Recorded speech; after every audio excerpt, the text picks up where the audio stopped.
1000公里外猎杀军舰，锆石高超音速导弹技术先进，中国需要加速追赶。观众朋友，大家好，我是付天少。前几天我们做了一期配备锆石高超音速导弹的俄罗斯新型护卫舰入列，能不能单舰对抗美国航母战斗群的节目，着重强调了海军力量的建设没有捷径，需要以信息化和体系化建设为基础。光靠一种导弹和一款护卫舰无法改变以西方海军之间的整体力量对比。但是我们也说过，锆石导弹是全球第一种列装在军舰上的高超音速巡航导弹。光就导弹的性能而言，其技术相当先进。中国虽然是世界上第一个正式列装陆基和海基高超音速弹道导弹的国家，空射型的高超音速弹道导弹技术与俄罗斯基本同步。在吸气式高超音速巡航导弹方面，我们也取得了较大的成果，但比俄罗斯还是稍晚了一步，仍需继续努力，加速追赶。俄罗斯目前拥有匕首、先锋、锆石3型高超音速导弹，匕首和先锋分别是空基型和陆基型的弹道导弹，而锆石是海基型的高超音速巡航导弹。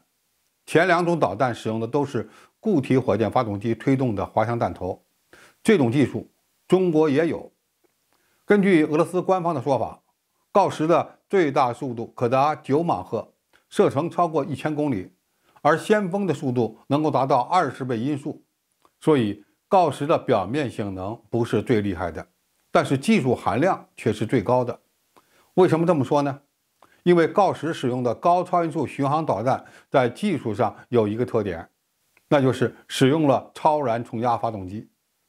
这种吸气式的发动机可以利用空气中的氧气助燃，因此可以大大减少燃料的携带量，从而使弹体的尺寸和重量都明显降低。如果导弹大小一样，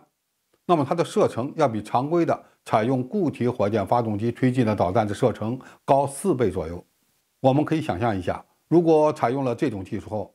以中国的鹰击18类似的反舰导弹就可以打出将近2000公里的射程，这就太可怕了。要实现这个目标，关键是要在超燃冲压发动机的核心技术方面取得突破，并且实现工程化应用。正如前面我们所说的，超燃冲压发动机厉害的地方是能够在大气层中飞行时不需要携带氧化剂，从而释放出更多的空间装载推进剂，因此可使巡航导弹飞得更快更远。超燃冲压发动机具有结构简单、重量轻、成本低、单位推力高和速度快的优点，但研制这种发动机非常困难。其技术上的难点是如何保证它在高超音速状态下能够稳定的点火和运转，其工作时间的长短是非常关键的参数。美国人在这个领域搞了几十年，耗费了大量的资金，虽然也取得了一定的成果，但进步缓慢，在技术成熟度上不仅落后于俄罗斯，甚至也落后于中国。早在2020年左右，中国就成功的让超燃冲压发动机的持续运行时间达到了600秒，远超美国的技术水平。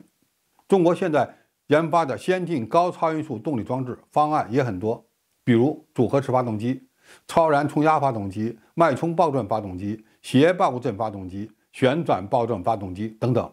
而且现在都取得了不小的进展。未来进入武器的实用化也是非常值得期待的。但是我们要注意，这种在实验室里获得的数据，与俄罗斯锆石导弹已经将超燃冲压发动机应用于武器生产上还是有一定差距的，仍需努力攻关，向实用化方向继续推进。锆石导弹的出现再次证明俄罗斯在高超音速发动机领域的深厚功底。这种导弹厉害的地方就是美军无法拦截，而且造价可能并不是特别贵。虽然装药量不大，光靠其动能也能将敌舰打残。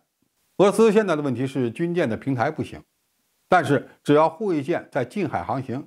再由其他侦察平台为其提供目标指示，那么锆石高超音速导弹就足以让美军的航母退避三舍。这种威慑力相当于中国的东风21D 反舰弹道导弹。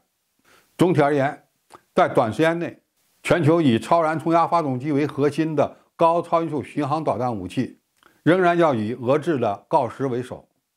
俄罗斯的潜艇还创下了首次水下发射锆石高超音速导弹的世界纪录。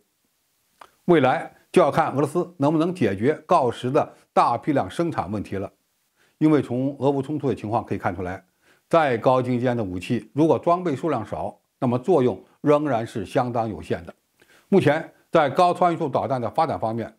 中俄两国相互争先，美国则处于落后一截的状态。在超燃冲压发动机领域，俄罗斯先行一步取得了突破，其他国家只能望洋兴叹，